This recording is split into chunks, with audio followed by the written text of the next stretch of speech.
Okay, I'm Mick Jernan, Chief Executive and Principal at Wellington Academy Silicon Oasis. Okay, so you want to know a little bit more about our vision for the Academy and the curriculum in particular. We set ourselves a goal by saying that we wanted to be the #1 school of choice within the region and be something different from most other schools. So in order to achieve that, we have 6 central pillars that we focus on. The first one is by saying that we should be a beacon for excellence in everything that we do, whether that's just teaching and learning, whether it's operational, whether it's the quality of our curriculum, but a very high focus in terms of the difference that we should make and how we should make sure that everything is outstanding and truly excellent. The second pillar is based on what I'll call a genuine desire for learning. And what we want to make sure is all of our students, all of our staff, see themselves as learners, and that we actually have a genuine learning environment that pervades all aspects of the Academy. And it's not just about classroom, but it's actually about how we support each other, how adults can learn, how students learn together, and how that looks and feels to people when they actually walk in through the door. The third pillar is to do with research, development and innovation. And I always have a view that if you went into a school and asked a question to ask them where's their research and development arm, I don't know how many responses you'd actually get on that, whereas if you went into any leading company, they all have an R&D arm. So we think it's incredibly important in terms of what we're doing here to actually have that focus on research and development. For example, we do invest quite heavily in terms of our teachers engaging in action research, just to make sure that we keep ourselves at the cutting edge in terms of innovation.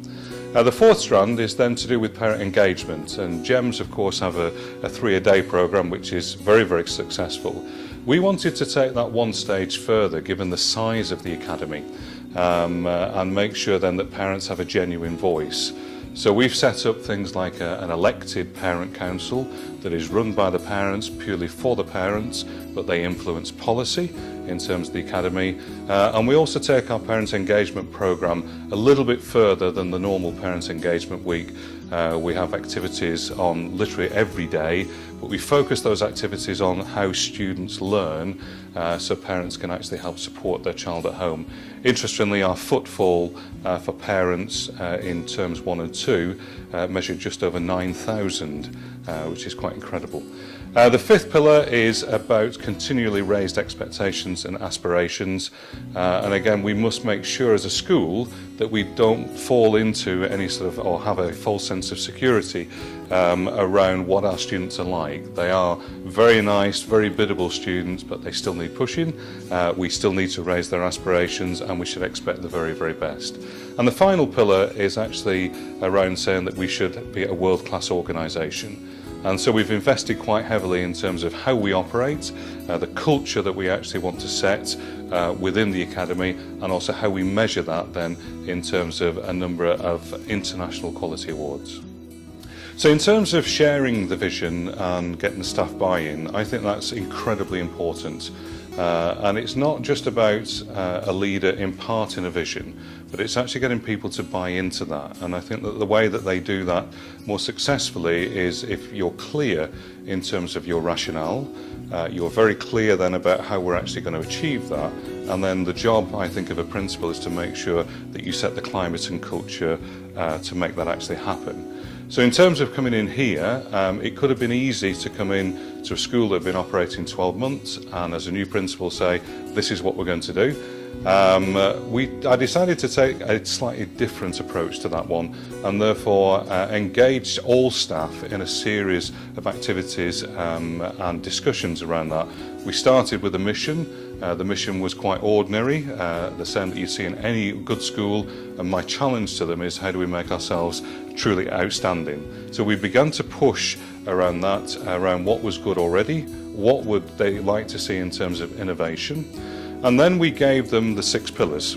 and said, well, those are the non-negotiables. How do we actually adapt our practice now around that? So we went through a whole series of activities that looked at, this is what we want our learners to look like, and so if our learners look like this, what does our teaching have to look like?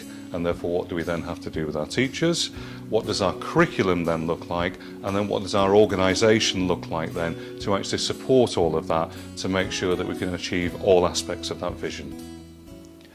So in terms of restructuring the Academy to achieve that vision, it was very, very clear, because the vision was far-reaching, that a normal structure wouldn't help to support that vision.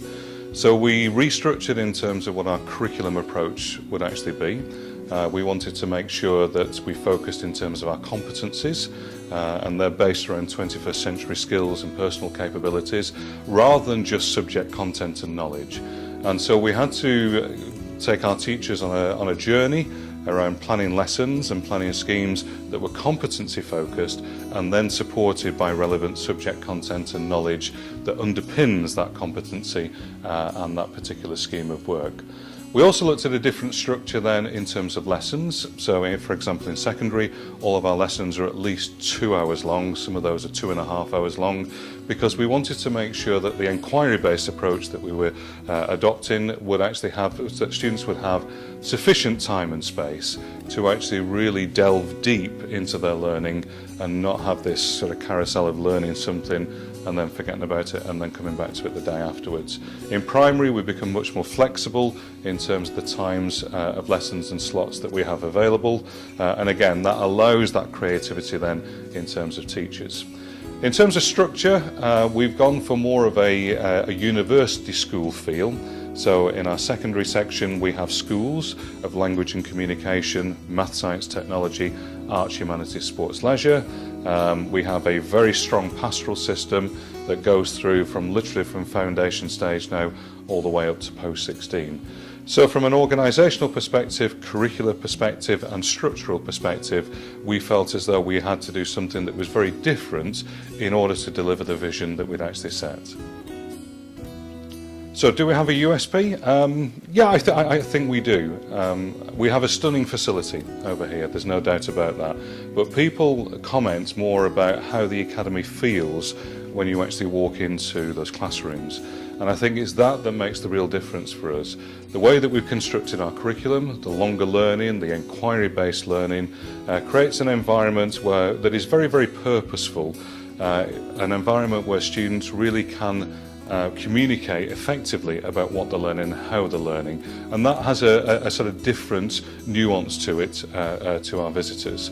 I suppose from a teacher perspective though, the USP over here is they feel as though they're entering a very professionalised environment, one which allows them to experiment within sort of certain parameters, but also one that allows them then to actually take on their action research if they want to do, and we pay our staff to actually do that. We don't use management points for management responsibilities.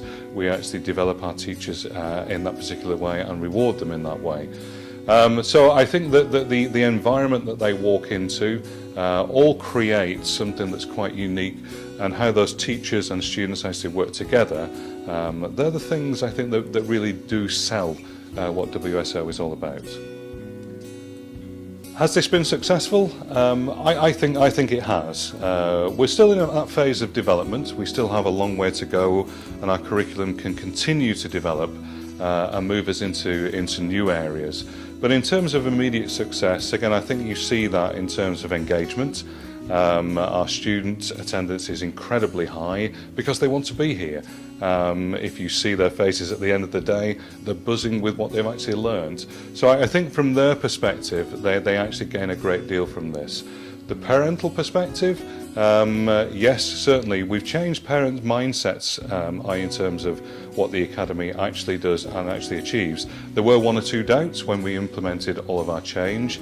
Parents have trusted us, and they now see the value in terms of how their children are learning and what they're learning and the styles that we actually encourage.